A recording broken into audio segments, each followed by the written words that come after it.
Okay, what's going on, guys? This week I'm going to show you some Kid Buu pressure options and ways to deal with it, options that you have in a lot of situations, things like that.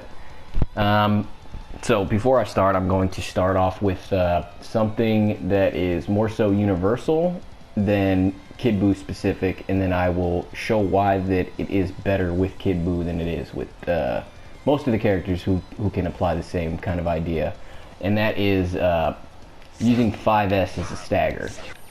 So the thing is that when you use 5S as a stagger, at least with Kid Buu, it's not with everybody, but the S will jail. It's fast enough that it'll jail, meaning that their reflect will come flying out, right?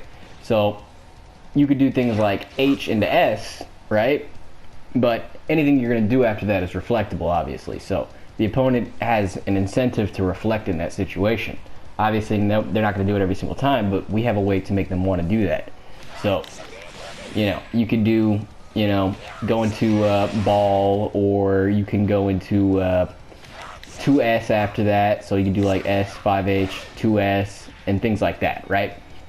But the general idea behind the S stagger is the fact that since it jails, the only option after that they can do is reflect. So 5H will jail if they do not reflect, meaning that the only thing they can do is reflect. They can't vanish, they can't 2H, they can't mash, they can't backdash, they can't do any of that, right? So if the opponent acknowledges and understands that this is the only option that they have in order to stop the H or stop the ball or whatever the follow-up may be, once they have that in mind, once they understand that, once you've conditioned them, that's when you can start adding layers. So let's say the opponent doesn't want to keep taking S staggers. So the idea behind it is, you're going to be throwing out S in ranges like this, and then you're going to check with a 1M, right? So they can super dash in this situation and beat out that stagger.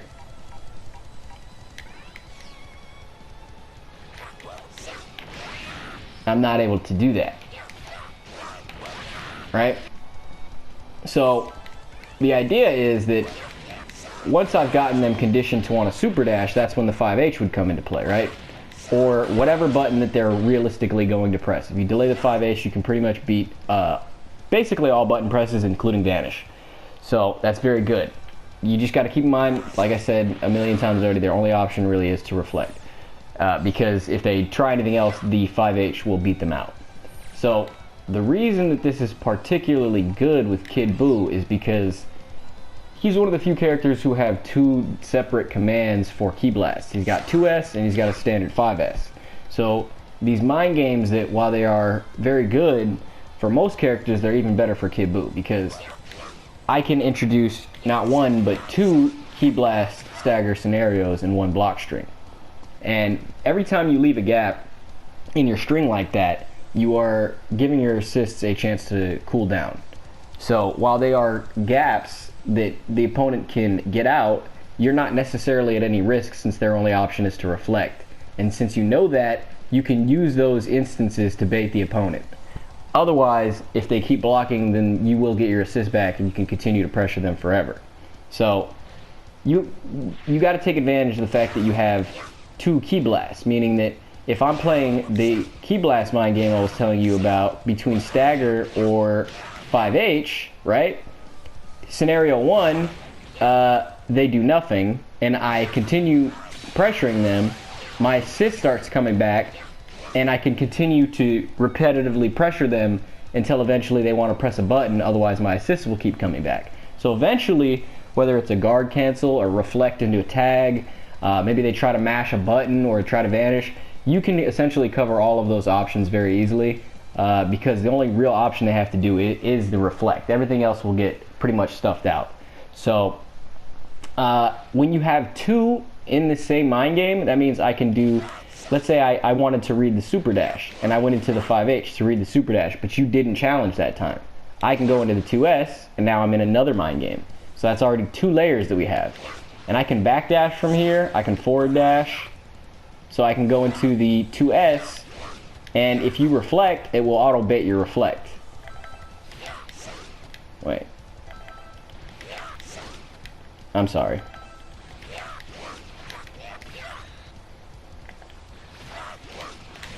No, came out late. You see what I'm saying? So if they're mashing reflect, then they will get blown up by that dash forward. So that's another thing to keep in mind. But of course you would be able to 2H the dash, right? Well, this is another layer. This is where the third layer comes in. So the first layer is S into H, or S into 1M. The second layer is H into 2S, right? So now that I've gotten to the second layer, I have the option of dashing back or dashing forward. You can also throw out M, but I wouldn't really recommend that. So the third layer is if you think they might 2H you or whatever it may be, you can go into any one of the mystic balls. Meaning you can go into this and you're only slightly negative, you're -4, meaning you can backdash against a lot of characters. You can try to reflect, you can cancel it into a vanish, that's fake. You have options, that's the moral of the story. It's very important to keep that in mind. And you cannot be 2H'd out of 2S into ball, any of them. The only option, once again, in this situation is to reflect, which is very important to keep in mind. So the opponent has multiple times in the block string to have an incentive to want to reflect, which gives you more opportunities to bait them. So, obviously you can go into the light ball and backdash, blah, blah, blah. The M ball would give you a similar situation, right? So, mind game 1, then you do the 2S, that's the second mind game, and then now you've done the ball, right? So, you did the 2S into a ball to keep it essentially gapless where their only option was to reflect. Whereas if you were to dash, you would bait the reflect, right? So now if you think that they may 2H you out of something like this, that's when you would go into the ball because that cannot be 2H'd. So when you go into the ball, now you have an opportunity to call an assist, which means that you can get mix-ups and you can do, you know, whatever the hell you want, really. It doesn't really necessarily jail with Bardock, but you get the point. The H-ball version is strictly superior in every way, in my opinion, other than the fact that, of course, it costs a bar. But when you do, let's say, into EX ball, that's when you get the really hard to react to mix, especially in the corner. You know, and then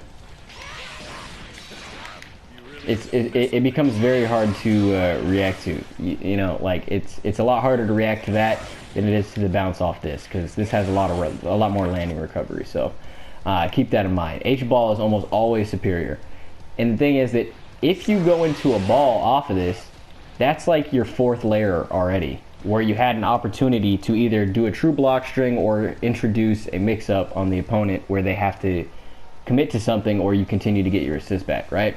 So at this point, you're in the air, right? You're above the opponent, you have an air action, you can backdash, you can forward dash, you can do all that, right? If you did 2S in the ball.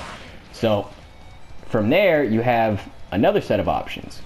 So you can do S into ball if you read that they are going to try and 2H you, which isn't a bad option from the opponent, but obviously Kid Buu has a lot of options to deal with that. So let's say I did H ball.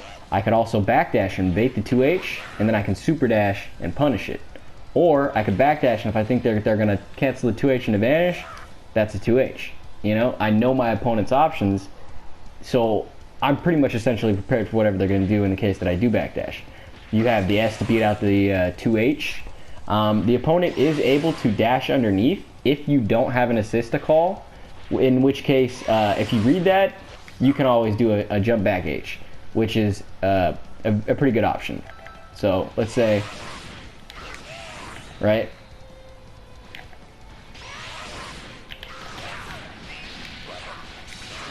That's a good option against him, right?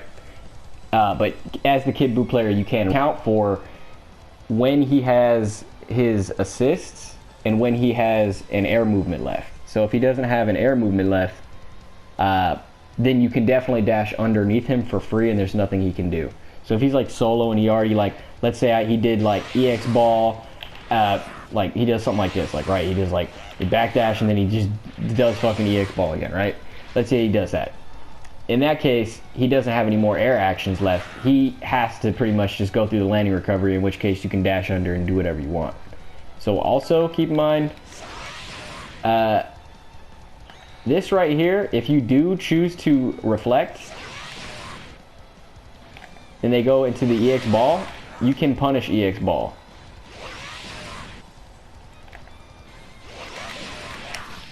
You know what I'm saying?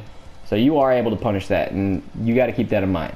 But that's not necessarily a bad thing, because that, once again, that incentivizes the opponent to want to take that risk, which gives you more options to open them up by making them commit to reflect, and it gives you opportunities to keep getting your assist back. That way, it'll essentially feel like the pressure is never going to end, which is obviously very good. So lots of layers on that. Of course, there's also, you know, calling the assist and going for mix that way, which is going to be the traditional route. And that's only as far as staggers and gaps and baiting responses from the opponent and getting your assist back, and like just generally a very strong way to pressure with the character. Of course, there's also the traditional way of just keeping it gapless, which in that case you can always just go into a ball mix-up, right? That was gapless. So you could do a high-low and jail that from the gumball. And of course you got your high-low options. You can also you can do like a fake cross-up, like you can do like a, not even necessarily a fake cross-up. Instant cross S is very good after that situation. That it's a very strong tool for sure. But this is more about pressure, so we're not going to even talk about that. I think that covers the EX ball pressure and a majority of the key blast pressure and things like that, and what your options are when you backdash and stuff like that. Is there anything else I need to cover? No, I think that's pretty much it. So that covers everything. I appreciate you watching.